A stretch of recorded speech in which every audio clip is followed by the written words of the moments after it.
औज़ुबिल्लाहिमिनश्शैतानिर्रजीम बिस्मिल्लाहिर्रहमानिर्रहीम रब्बिश इश्रह ली सदरी वयस्सिर ली अमरी वाहलुल उक़दतम मिन लिसानी यफ़क़हू क़ौली rabbi ज़िदनी इल्मा। Dear students of class 7, अस्सलामु अलैकुम वरहमतुल्लाहि वबरकातुहू। बेटा, आज हम अपने मैथ्स के काम के हवाले से तीसरे हफ्ते में दाखिल हो चुके हैं और अल्हम्दुलिल्लाह मैथमेटिक्स का पोर्शन सिलेबस के हिसाब से मुकम्मल कर चुके हैं। आज जो हम काम शुरू करेंगे वो मैथ्स के एक और हिस्से का काम है, यानी हमारा अर्थमेटिक का रियाजी मैथमेटिक हमारे 3 हिस्सों पे कंसिस्ट करता है। ये बात हमने आपको बताई थी, आपकी किताब में भी इसके 3 हिस्से मौजूद हैं। पहला हिस्सा अर्थमेटिक का था, दूसरा अलजेब्रा था और तीसरा ज्योमेट्री था। इस वक्त इस हफ्ते हम अलजेब्रा के पोर्शन का काम करेंगे। यूनिट नंबर 8 शुरू करेंगे, एक्सरसाइज 8.1 स्टार्ट करेंगे। इस एक्सरसाइज को शुरू करने से पहले कुछ हमें पुराना काम याद करना होगा। आप जानते हैं अलजेब्रा क्या है? Algebra is the extension to arithmetic. हम कैसे कहेंगे कि एक्सटेंशन है? एक्सटेंड मीन बढ़ना, बढ़ावा है अर्थमेटिक के पोर्शन का। ठीक है बेटा, अर्थमेटिक में आप फंडामेंटल ऑपरेशंस करते हैं होल नंबर्स के साथ, फिर आप डेसिमल फ्रैक्शन के साथ और आप कॉमन फ्रैक्शन के साथ करते हैं, कुछ फाइनेंशियल स्टेटमेंट्स करते हैं। लेकिन एक वक्त आता है कि नंबर के साथ काम करते करते एक लिमिट हो जाती है, फिर वो काउंटिंग बहुत ज़्यादा बढ़ जाती है। जब हम उस बढ़ी हुई काउंटिंग को पूरी नहीं लिख पाते, बहुत टाइम कंज्यूमिंग एलिमेंट हो जाता है, पेपर कंज्यूमिंग एलिमेंट हो जाता है, कैलकुलेशन बहुत बड़ी हो जाती है, तो हमें ज़रूरत पड़ती है अलजेब्रा की, क्योंकि अलजेब्रा में नंबर्स और वर्ड्स की बजाय सिंबल यूज होते हैं। ठीक है बेटा, मैं भी आपको एग्जाम्पल समझाऊंगी इसकी कि कैसे नंबर और वर्ड की जगह सिंबल यूज होते हैं। ये फील्ड जो है अलजेब्रा की, हमें खुशी है कि हम कह सकते हैं कि इसकी इजाद जो है मुसलमानों के साथ मुस्लिम मैथमेटिशियंस ने 820 में इस शाख को मुतारिफ करवाया, मोहम्मद बिन मूसा अल-ख्वारिज़मी।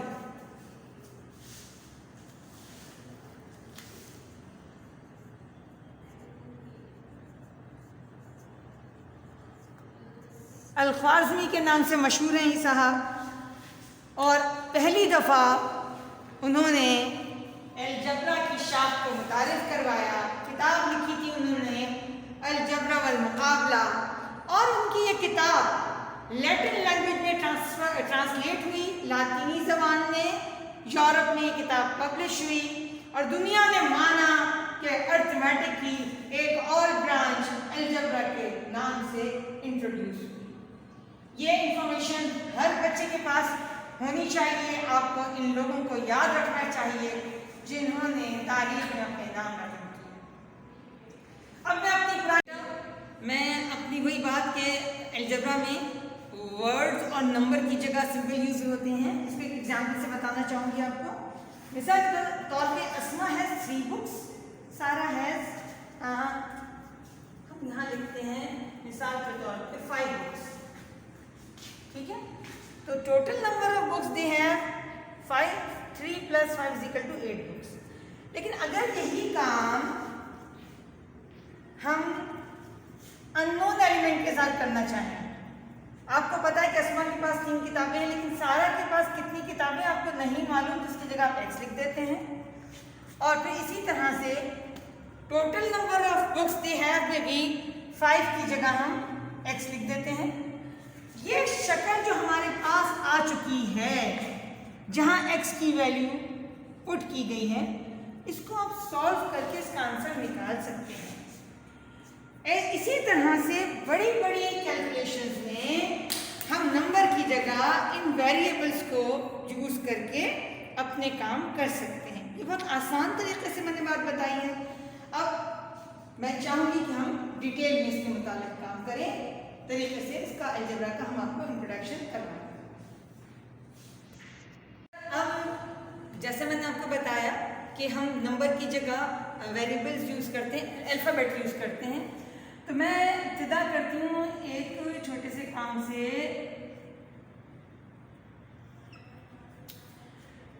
ये शक्लें आप जानते हैं काउंटिंग की हैं, ये शक्ल आप जानते हैं अल्फ़ाबेट की है। अलजेब्रा में हम काम करते हैं टर्म्स के साथ। ठीक है बेटा, टर्म क्या है? टर्म में ये जो मैं इसको पढ़ती हूँ 2x³ या 2x3, ये टर्म है। ये टर्म कंसिस्ट करती है 3 एलिमेंट पे। ये जो कांस्टेंट नंबर है ये कहलाता है कोएफिशिएंट, और ये जो आपका लेटर है ये कहलाता है वेरिएबल, और ये छोटा सा ऊपर जो काउंटिंग का नंबर डिजिट मौजूद है वो कहलाता है एक्सपोनेंट, या हम इसको पावर भी कहते हैं। अब समझ लीजिए बात को। कोएफिशिएंट, को यानी कोऑपरेट करने वाला, एफिशिएंट एफिशिएंसी को कोऑपरेट करने वाला, कारकर्दगी में ताउन करने वाला। वेरिएबल वेरी चेंज होना, वेरिएबल चेंज होने की सलाहियत रखने वाला। एक्सपोनेंट यानी उसका पावर कितनी है, ताकत कितनी है उसमें।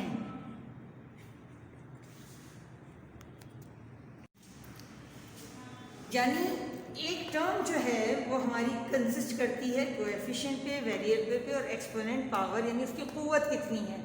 एक्सपोनेंट पेश करने वाला हम उर्दू में देख लेते हैं। कोएफिशिएंट हमारा अददी सर कहलाता है, वेरिएबल आपका मुतगय्यर है, और एक्सपोनेंट या पावर आपकी कुव्वत है। ये टर्म जो है जब हमारे पास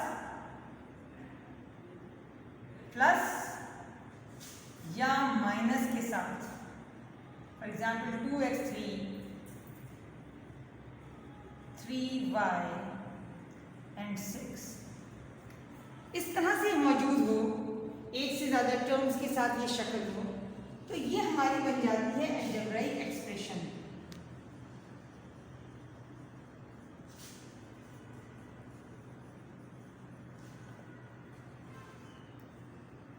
अलजेब्रा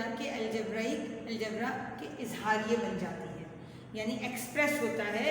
एक लैंग्वेज है, उस लैंग्वेज में, ये मैथ्स की लैंग्वेज है, अलजेब्रा की लैंग्वेज है। जो स्टेटमेंट हम वर्ड्स में, जुमलों में बोलते हैं ज़बान में, ये मैथ्स की ज़बान में बात हो रही है। ठीक है बेटा, अलजेब्रिक एक्सप्रेशन बन जाती है। अलजेब्रिक एक्सप्रेशन में आपके पास क्या होती है, टर्म्स होती हैं प्लस और माइनस के साथ। मल्टीप्लाई और डिवीजन होता है लेकिन वो शो नहीं हो रहा था। अगर आप कोएफिशिएंट एक्स के साथ ही मल्टीप्लाई हो रहा है बेसिकली, ठीक है, तो आप इसको लिखते नहीं हैं, वो आपके अंडरस्टूड होती हैं बहुत सी चीज़ें। लेकिन आपकी आसानी के लिए मैं बता रही हूँ कि फंडामेंटल ऑपरेशंस तो चारों हो रहे हैं इसमें, लेकिन नज़र जो आपको आएगा वो आपको प्लस और माइनस के साथ जब ये टर्म्स लिखी हुई होंगी तो ये आपकी होगी अलजेब्राइक एक्सप्रेशन। ठीक है बेटा, अब हम एक बात और सिखाते हैं, बोलते हैं, बताते हैं। ये वर्ड बार बार आपकी किताब में ये लफ्ज़ लिखा होगा, पॉलिनोमियल। पॉली का मतलब होता है मैनी, और ये नोमियल है, वो इस्तेमाल हो रहा है टर्म के लिए। बहुत सारी टर्म्स, अब देखिए इसमें बहुत सी टर्म्स है ना, इकट्ठी हो गई हैं, तो इस तरह की जब अलजेब्रिक एक्सप्रेशन या जुमले बन जाएंगे, आपके पास स्टेटमेंट्स आ जाएंगे, उसमें एक या एक से ज़्यादा टर्म्स मौजूद होंगी, तो उस हिसाब से इनको कुछ नाम दिया गया है। पहला है मोनोमियल, यानी यक रकमी सर वाला, एक टर्म वाला। यानी अगर मैंने जो ऊपर लिखा था सिर्फ 2x³ तो ये आपका उसमें एक टर्म मौजूद है। ठीक है, तो मोनोमियल हो गया। दूसरा पॉलिनोमियल की किस्म होती है बाइनोमियल। ठीक है बेटा, अब लफ्जों से ही आपको समझ में आ जाएगा। मोनो एक की बात हो रही है, बाय दो की बात हो रही है, यानी 2x³ प्लस 3y। आप देखते हैं कितनी टर्म्स मौजूद हैं बेटा, 2 टर्म्स मौजूद हैं। तो 2 टर्म्स वाला एक्सप्रेशन पॉलिनोमियल वो कहलाएगा बाइनोमियल। फिर हो सकता है आपके पास ट्राइनोमियल। ट्राइनोमियल्स वो होते हैं जिनमें 3 टर्म्स शामिल हों।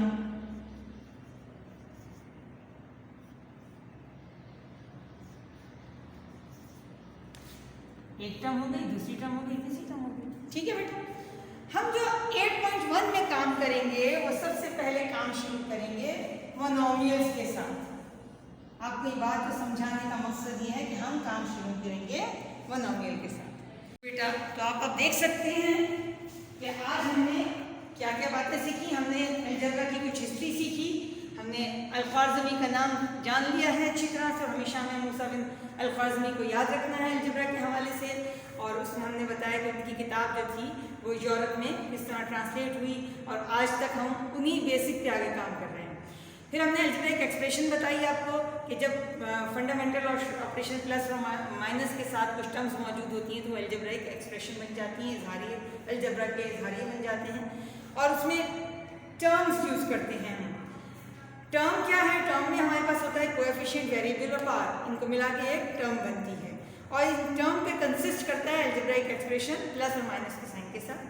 फिर हमने एक लफ्ज़ सीखा पॉलिनोमियल्स। ये एक्सप्रेशन जो हैं वो पॉली मीन्स मैनी, नॉमियल्स आपके टर्म्स को कहते हैं।